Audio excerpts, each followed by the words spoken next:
Buenas tardes, mi nombre es Jorge Daniel Sánchez Martínez, matrícula es AL 085970, estudio la carrera de Ingeniería Industrial y de Sistemas. ¿Qué son los circuitos eléctricos y qué importancia tienen en la sociedad del día de hoy en día? Los circuitos eléctricos son piezas clave de infraestructura de la tecnología moderna. Gracias a ellos podemos aprovechar la electricidad de forma versátil y eficiente, lo que ha revolucionado la sociedad actual. Su estudio y desarrollo continúan siendo áreas importantes. ¿A qué se refieren las leyes Kirchhoff y dos aplicaciones prácticas que se puedan dar? Estas leyes son fundamentales en el análisis de circuitos eléctricos y se utilizan para determinar corrientes y tensión en diferentes partes del circuito. Al aplicar las leyes de Kirchhoff, se pueden establecer ecuaciones que relacionan las corrientes y tensiones de cada rama del circuito y permiten determinar el comportamiento global del sistema. ¿Qué son las fuentes de alta tensión y cuál es su función en los circuitos eléctricos?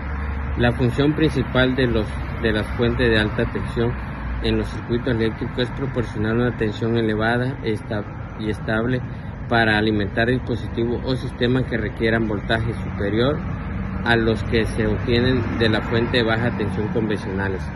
En algunas de las aplicaciones prácticas de las fuentes de alta tensión son investigación científica. En la investigación científica, las fuentes de alta tensión se utilizan en experimentos y estudios que requieren voltaje elevado.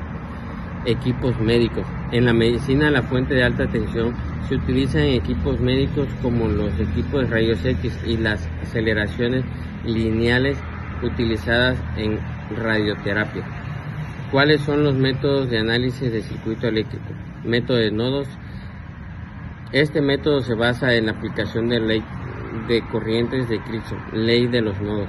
Consiste en seleccionar los nodos del circuito como punto de referencia y escribir ecuaciones de corriente para cada nodo.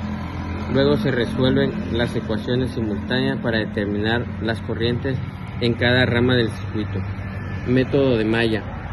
Ese método se basa en la aplicación de ley de tensión, ley de las mallas. Consiste en seleccionar las mallas o lazos cerrados del circuito y escribir ecuaciones de tensión para cada malla. Luego se resuelven las ecuaciones simultáneas para determinar las corrientes de cada rama del circuito. Método de superposición. Este método se utiliza como un método que contiene múltiples fuentes de tensión o corriente. Consiste en analizar el circuito por separado considerando en una sola fuente activa a la vez, mientras de las demás fuentes se consideran inactivas, reemplazadas por cortocircuitos o circuitos abiertos. Luego se suman algebraicamente los resultados obtenidos para obtener la solución final. ¿Cuáles son las aplicaciones de capacitor? Las aplicaciones de capacitor son diversas que se utilizan en una amplia gama de campos. Algunas de las aplicaciones más comunes del capacitor son almacenamiento de energía. Los capacitores se utilizan para almacenar energía eléctrica y liberar rápidamente cuando sea necesario. Por ejemplo, en cámara fotográfica los capacitores se cargan energía y se descargan instantáneamente para generar el destello de flash. Filtrado de señales. Los capacitores se utilizan en circuitos eléctricos para filtrar señales no deseadas. Pueden eliminar ruido, interferencia o una señal eléctrica, mejorando así la calidad de la señal. Arranque de motores. Los capacitores se utilizan en el arranque de motores monofásicos, proporcionando un impulso inicial de energía para superar la inercia y poner en marcha el motor. Dibujo del circuito eléctrico donde indiques de las leyes señales. En este circuito se aplicará la ley corriente de Kirchhoff, ley de los nodos. Según esta ley, la suma algebraica de las corrientes entran y salen de un modo del circuito es igual a 0.